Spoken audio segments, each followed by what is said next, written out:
Billy Liucci with an update on Conner Weigman. I know you posted on the boards, Billy. I'll let you kind of just tell us what you've learned here over the last couple of 24 hours or so. What's the latest with Conner? Well, the last couple of days here. So, the latest is I've been told three and a half months on a return, and obviously that is going to take you past the end of the season-ending injury for number 15. Really unfortunate for Conner, first and foremost. That's something I absolutely want to put out there because I've seen the response already on the message board. But I want everyone just take a second and think of a young quarterback playing as well as he was, living up to the 5-star hype, being out there. The kid loves football, loves competing. He loves it so much he gave up baseball to do it. And you chase that dream, and it's kind of all starting to come together and fall into place. Take one hit, probably think you've sprained an ankle, done something, you limp off the field, and then come to find out that's going to be the last time you take the field this season. You don't get to play it out there with your teammates. You got to sit there and watch. That's a tough blow for any competitor, but just knowing Conner, the way I've gotten to know him since he's gotten here, I just really sucks for him. And so before I think everyone starts, going down every rabbit hole of QB injuries and what does it mean, I think the first thing you do is you think about Conner, kind of go to Twitter, wish him well, do whatever, let him know the Aggies are behind him. But then secondly, think about Max Johnson in that reaction too, because, fortunately, A&M had the best QB1, QB2 situation in the conference, which I've said many times during the offseason. And they've got a guy that's started a lot of games in this league. He's mature. He's a veteran. And I'm sure Conner will be right there beside him in every meeting and there to greet him on the sideline in games, because you have that type situation for a reason. Injuries at that position are far too common in this league, and we'll talk about that in a minute. But I think first and foremost, you think of Wiggy and then Max when you're trying to react to this thing. But terrible, worst case scenario in terms of, I take that back. It's not the worst case scenario in terms of an injury, but in terms of for this season, it certainly is. It shouldn't be a longer lasting thing for Conner, but that is a toughest of breaks to lose QB1 for any team, even a team with an outstanding backup like Max. So basically, David, I've also seen people complaining about Jimbo and his comment on Monday. Those people, I guess, don't really understand the process, and it's why he probably didn't want to go into too much detail, because they're doing further, So this injury happened Saturday, and I'm not a doctor, so I don't know the extent of what testing is done, but I know there was at least an X-ray on Saturday. And I've talked to a lot of sources on this that are coming from close to the situation, not from within A&M, and sounded like there was the initial feedback was positive, but it was going to be a lengthy absence, because you had, in any kind of sprain down there, or what was thought to be at the time, you've got ligament stuff, which is going to be long lasting, several weeks at a minimum for that type of injury. So the whole hope that he would be back in short order seemed pretty far-fetched. But you just never know, 20-year-old, how quickly they're going to heal versus others. But then the second part of that was, you've got to do further testing when some of that swelling goes down and stuff. So they weren't out of the woods until, and I believe it was around Monday afternoon after the presser, I started hearing, it's not quite that simple. Had there been a broken bone in that foot there's a little break in there to a certain degree, he probably could have withstood it, or those ligaments would have taken longer to heal anyway. But now, I think, then you have to go test further again. I don't know if that's MRI or CAT scan or whatever the most extensive you could do after that. And I think that was probably yesterday based on the timeline of all this stuff kind of making the rounds. And there were tons of Aggies talking about it. The Weigmans have a lot of great friends that are Aggies. And so, I'm getting DMs. Bronny got a DM from somebody through baseball, not, through 12 type channels, parents of people he's coached or whatever. They're in a close-knit community. So it wasn't like they were sitting there trying to keep everything top secret. And it started getting to the various A&M message boards, including TexAgs. So that broken bone in the foot. Now, what I haven't confirmed, and I'd like to, will be whether or not Connor's going to need surgery. That would probably be to put a screw in there, and that might be what, that sets it back kind of where there's just not a chance of a return in time. Had it just been maybe a small break somewhere like non-weight bearing, that's going to heal before the ligament stuff does anyway. But I think this was, it was my understanding that he was having a really tough time putting weight on that foot, and you're just not going to be able to play football and have any kind of quick recovery from that, whether you have to have surgery on it or not. So just a really tough break, literally, for him and for this football team. But yeah, it's rough and tumble in this league, man. It really is. Billy, so much to unpack, and I don't even know where I want to start or where to go next, but let's just talk about this season and what it means with Max moving forward. Where your confidence level is that A&M can have a similar season that you had in mind here weeks ago when we thought Conner was going to be there for the long haul. Well, first of all, can we come back to that? Yeah. Can we close with that one, because that feels like the close? Yeah. I'm sorry. I wanted to say this too. First of all, now they're one hit, sprain, twist of Max Johnson being in a really bad situation. And, you've got a true freshman, Marcel Reed, who's promising. He's also a true freshman that's never taken a meaningful game snap in college. And then you've got Henderson from Fresno State, who's played some. It's great to have four, but they had two proven. Now you have one proven. You have one with any experience at all at this level. They're in a precarious situation now. It was bad enough when you thought they'd be in a precarious situation for weeks. Now you're in a precarious situation for the remainder of the season. It's unbelievable how often this has happened to A&M. It's the SEC, man. I go back and you look at Texas last year. They go play Alabama, and Quinn Ewers looks great and can't make it through the first half without being lost for several weeks. You look at Bryce Young last year. He gets hurt and misses A&M game and is hurt for several games. But you can go through this league year after year, time after time, and it's not just the Aggies. There's so many football teams that you play. I remember. I can't count all the times Texas A&M has played backup quarterback since joining this conference. But for A&M, it certainly seems wild to say this, but I don't think they've finished a season with the same starting quarterback that they started one with. Regular season, Trevor Knight came back for a bowl game. So did Nick Starkel. I don't think that they've started a regular season and finished with the same quarterback, save the Kellen Mond era. And it makes you appreciate his durability because he started 3.5 years and was never hurt.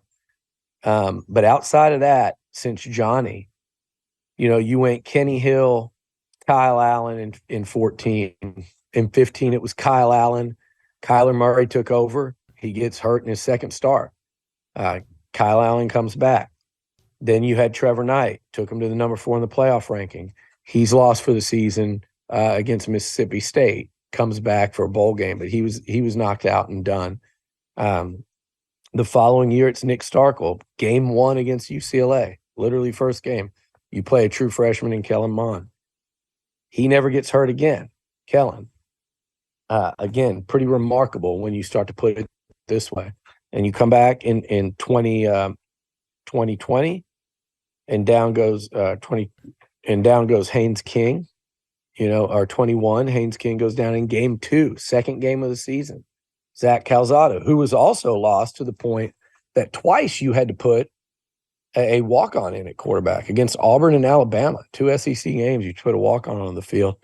And then this past season, you went from Haynes lost his spot to Max. 2 games later, Max breaks his hand. He's done for the year. And then later in that season, Haynes was essentially lost for the year with that foot injury against Florida. So it's and now Conner. So it's crazy to. I heard someone say, "Oh, it's the O-line." No, I think Conner was certainly hit on a play where blitz was not picked up, but it's the whole deal, man. It's over multiple coaches over a 10-year period in this conference. And it's just tough to do it. And it just highlights the reason why quarterback recruiting is so damn important, and the coaches who can, work the portal the way it needs to be worked, whether that means to get a starting quarterback, whether that means to get a QB, backup, or whether that means in some instances to get a third string quarterback and manage to do that without upsetting the starter, the backup, either of their camps, any of their agents, it's a wild game that you're playing right now when it comes to QB recruiting, but it is the stuff that it can save jobs and it can save seasons. And thank God they've got Max Johnson. I will say that. And that is we said before, he's the best backup quarterback in the SEC. I don't think there was any question about that. Maybe Nussmeier at LSU would have a case, but outside of that, this guy's the best backup QB. He's most proven without question, and he'd probably start for half the teams in this league, I bet, if you went through team by team at this point. Billy, we have to hit a break here. Can we come back with that final question about the rest of the season in the short segment? Yeah, it doesn't have to. It's shorter as long as you want. We can come back top of the hour. I don't care. Okay. This is pretty topical. It's pretty.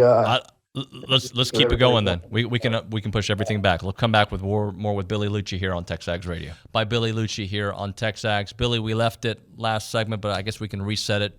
Conner is done for the year. 3.5 months is what it looks like the recovery is, and this news wasn't that the coaching staff was trying to keep information for us, but when the swelling went down, I think, and other imaging allowed us to see a different perspective of the injury. I'm sure Jimbo would love to have said, "Hey, let's push the press conference back so I can better answer these questions." But I don't think they really thought it was going to be as significant. That's always a possibility with these things, but the initial returns were promising. It's just like everyone that's ever had any kind of medical stuff done, whether it's an injury or things more serious in life. There's the initial look, and then if there's something that's shows up that's a concern, you do a follow-up. And I don't know, there are doctors on our board that I actually read a couple guys that were talking about it, knowing what I knew yesterday, and they didn't know that it was necessarily true about that particular bone being broken in the foot. Or I call it foot. It's basically a foot, ankle, whatever you want to call it, but it's foot technically. But I was reading what they were saying, going, yeah, they're spot on. They just don't know that that's really what happened yet. But these doctors know what they were talking about on the guys on TexAgs in terms of, well, if it's particular bone in the foot, and it's that, and then obviously if it requires like a screw to be put in there in surgery, then it extends it out even further. But I think even on the low end, on that weight-bearing bone, and I watched him walk off the field, and that's why you watch enough football, you don't have to be a damn doctor to know that wasn't going to be a short-term injury. I thought at best, I was hoping, well, maybe he can be back for South Carolina, because I think it was originally what I thought from just watching football for 25 years, seeing quarterbacks and seeing types of injuries, and hell, just looking at the A&M injuries over the years. I can compare to you how unfortunately, how Conner walked off the field versus Haynes King versus Nick Starkel. And I can tell you, Haynes was definitely looked like the worst. And it's just when you see that, and I thought I was hopeful, especially after hearing the initial, maybe he could be back for South Carolina. That was going to be 5 full weeks from Auburn to the South Carolina game. Even then you start going, yeah, but you've got to practice in 4 weeks to be able to play in 5. So even then it probably was a little optimistic. And then you start hearing, okay, they saw this, they need to go with an extra round of tests, and the swelling starts to go down. I'm sure that makes the imaging a little more revealing. And they found out what they didn't want to see. That's for sure for Conner and Jimbo and Petrino and the team.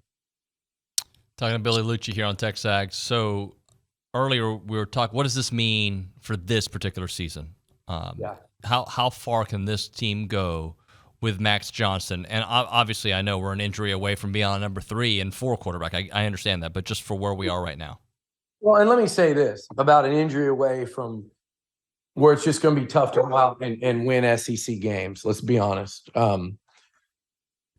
Okay. Yes. Accurate. True. Nightmare scenario to lose, a rising star and one of the most experienced quarterbacks, backup or starter in the entire league, regardless of backup or starter, in Max Johnson. There's also the world where Max stays healthy and A&M has a damn good quarterback for the rest of the season. But let's talk like this.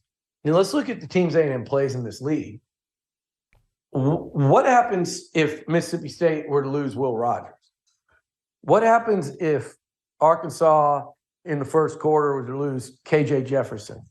What happens if Bama loses Milroe? Because we saw what those other guys look like. What happens if South Carolina loses Spencer Rattler? I'm going to tell you right now, not one of those things I mentioned, those 4 teams in the SEC, would beat a Max Johnson-led Texas A&M.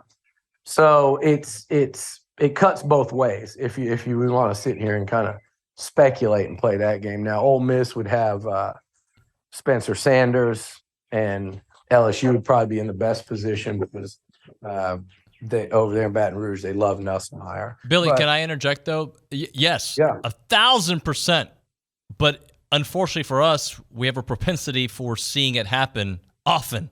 There's a track record here. That's not unfortunate for us. That's just, that's just for the mood and stuff. But just the reality is Max Johnson and every one of those quarterbacks I mentioned are one play away from getting injured.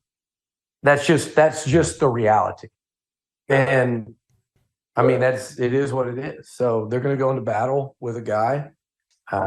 And their guy, like I said a minute ago, would start at probably half the schools in this league right now. So, I mean, you can't play that game of worrying about it, because if you don't think the A&M D-line or Edgerrin Cooper or somebody or I mean, I'm not wishing season-ending injuries on a guy. I'm just saying, suppose any of those guys we said were to roll an ankle, that team's losing to Texas A&M on that day.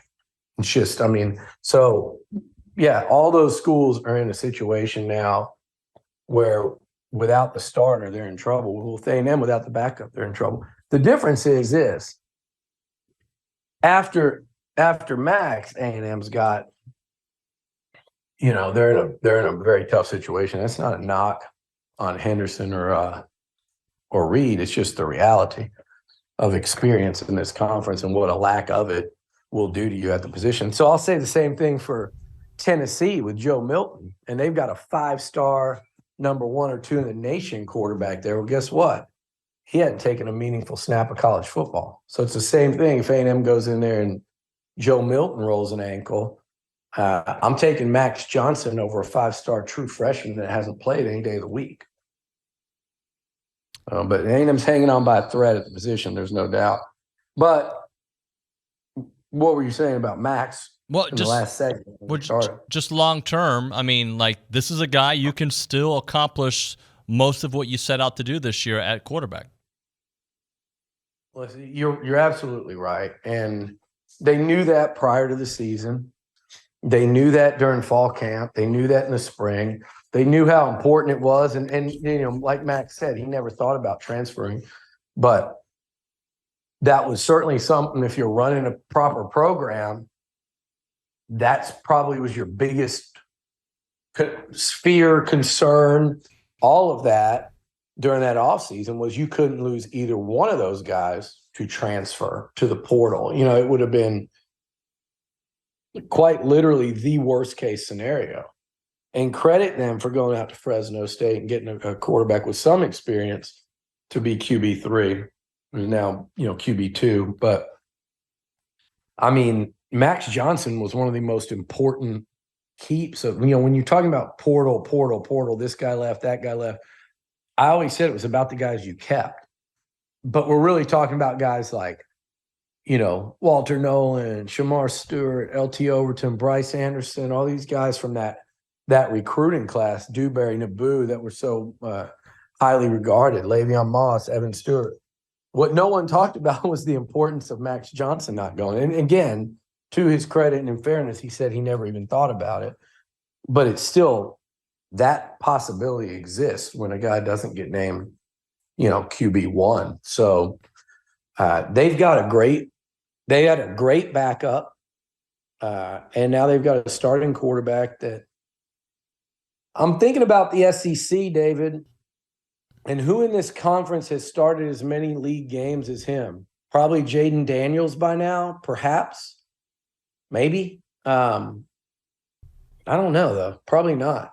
But Jaden Daniels would be up there. Who else in terms of SEC starts? Will Rogers. Will Rogers probably is definitely one. Beyond that, KJ Jefferson would probably be 2. Yep.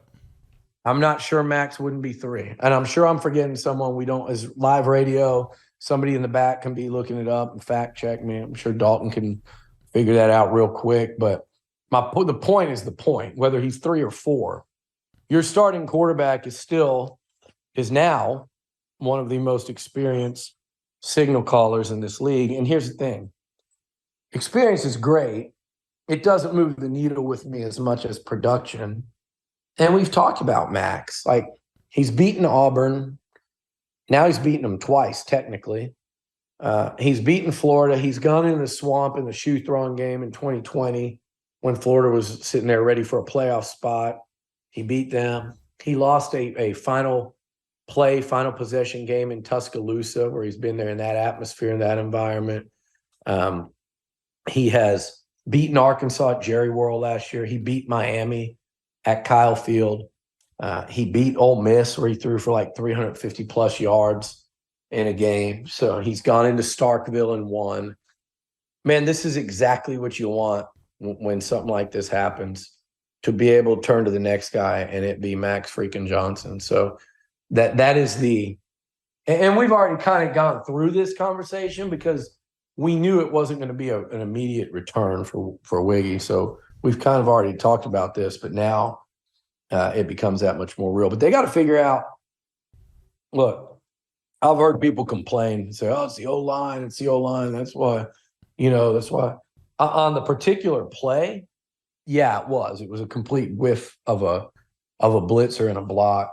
But this thing goes way deeper through the SEC and through A&M's recent history. It's not under one coaching staff. It's not one quarterback. It's a bunch of different O-lines.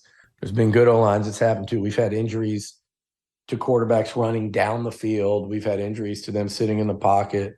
We've had, hands on helmets, freak injuries. You've had, a million different things. And then that doesn't even count the fact that across this league, every year, you're going to see some degree of carnage at the QB position. You name a team, LSU fans will tell you part of the reason they lost to A&M in their excuse book is that Jaden Daniels wasn't the same. And you saw him a couple weeks against Georgia gimping through. They had to come out of that game. So it is what it is. You're going to deal with it. And it does make you appreciate these guys like Kellen Mond that can stay durable. Hell, was it KJ Jefferson? Did he finish the season last year? I don't know if he finished the season. I know he missed the LSU game. Yep. Billy, so let's talk best case scenario here. Best case scenario, Max has an incredible season. The Aggies win a lot of games, 9-10 wins like we've talked about. He gets himself a chance to go to the NFL next year. Conner Weigman comes back after, only playing 4 games and really 3.5 games and is healthy and ready to take this team to the next level next year. Yeah, and Connor's got to keep his head up because that's what's likely to happen. Here's the best case scenario to me. I'm being dead serious when I say this. Best case scenario is Max Johnson goes out and lights it up against Arkansas and the Aggies win. I'm keeping it right there. Okay? Just imagine that part of it and what that does for fan base morale, what that does for I don't think it'll do a ton for the players and coaches because I know that they believe in Max anyway, but just what it does to set the table for that Alabama game. I just think if this game was already so important and now it's like, look, I do go back to the O-line. Here's what teams are going to do with Max Johnson, I believe. I believe they're going to blitz him even more. I think they were starting to get scared of blitzing Weigman too much because he can elude pressure and he gets rid of the ball so quickly. And that was his strength. And that's what made him different than most. Not Max Johnson, but different than most. He gets rid of that ball so quickly. He always seems to know where to go with it. He hits guys in stride. So with Max, might be a better runner, but it's when it's in front of him. If Max sees a hole open up, he'll take off and go get you 10, 20, if not 30. That wasn't necessarily Connor's game. Conner was better at eluding pressure, feeling that, getting out of there unscathed than most quarterbacks. Again, this isn't a Max thing. This is Connor's better than most guys at this. He's got that Mahomes type ability to elude and avoid that. So I think teams are going to blitz more, puts that much more pressure on that O-line. I think Max is exceptional at play action. He's exceptional when he can see the big hole open up and he'll just go take it when it's there. He's exceptional at throwing the deep ball. So they need to play to those strengths. So this is where I'm really excited about Bobby Petrino. He has had offenses with guys, and again, Max Johnson can run better than, say, a Ryan Mallett or the Allen, the Allen kid or Tyler Wilson, I believe it was. He can run, but like those guys, he's a pocket passer like the guys that Petrino had at Arkansas. He can coach, and scheme around that. That play action game could become more lethal. I think Max does an incredible job of carrying out those fakes and making it look like the back has the ball. And when he can stand back there and cut loose, boy, there's not many that can throw it like him. So Petrino will start to tailor that again towards his strengths, just like he had it tailored towards Connor's strength. Not the offense, but the plays that he calls and the sequence of plays and things like that. So, but my thing is, they're going to come after Max on Saturday. This O-line had better show up ready to block, and they need to figure out what's the best way to protect him. Is it changing personnel? Are there guys that are consistently getting beat and pass pro? If so, get them out of there. Is it, keeping a tight end in the block? We talked this week about the potential of, hey, do you start putting Crownover in there a little more often as like an extra blocking tight end and still keep, a Jake or a Max in there as your second tight end? These are all things that are on the table. But if Max goes out, here's what I'll say, David. You tell me if Max Johnson has played for in a better offensive system or coordinators than what he's doing right now with Bobby Petrino. Like, to me, this is the oldest Max Johnson has been. It's the most experienced he's been. I wouldn't say it's the most talent he's had around him because he had great talent at LSU as well, but he's got all the talent you need. And now he's got the best coordinator he's played for. And so he's got the best coordinator he's played for. So why, in theory, this ought to be your best Max Johnson. And he's had some really damn good games. So if he can come out and have one of those type games and the Aggies beat KJ Jefferson and Arkansas, then, man, I think it changes the entire outlook, in terms of just the excitement and hope of the season moving forward. And I know there's 6 more conference games, but just that one game, I truly believe would do that, not just for the fan base, but also the way people around the SEC and country perceive A&M moving forward. Any closing thoughts, Billy, before we hit a break? My closing thought is something else I thought of. It has nothing to do with that, but just something I want to say before Friday. We've had KJ Jefferson pegged as this Aggie killer, and I heard y'all yesterday. Yeah, it was Felipe Franks in 2020 that came in here with Arkansas, where A&M rolled them. I think Jefferson may have come in the game or something. It was a blowout at one point, but he's 1-1 against A&M, and I think in their two games against the Aggies, he got hurt in the one, but he came back in again. Another instance of an SEC quarterback getting hurt. What was he in that game, David? In 2 years under Jefferson, with the great Kendall Briles that everybody thought A&M should hire, and he's slugging around at TCU now. I think he's produced 20 and 21 points in 2 games against A&M. So look, you say that, and that guy could produce double that in any SEC game this year, including Saturday. But that's the reality of Jefferson against the Aggies. So Max just needs to go out, play well. This offense knows they're going to have to go out there and score this week.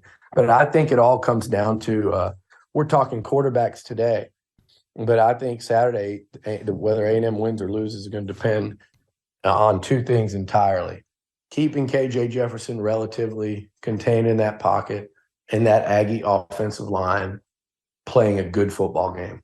That's it. It's that simple. Because you got a quarterback that if he has protection, A&M will not only move the ball, they'll score a lot of points. He's got to have blocking. Billy, I appreciate you breaking the news here on TexAgs. We'll talk to you later, buddy. Bye, buddy. Later.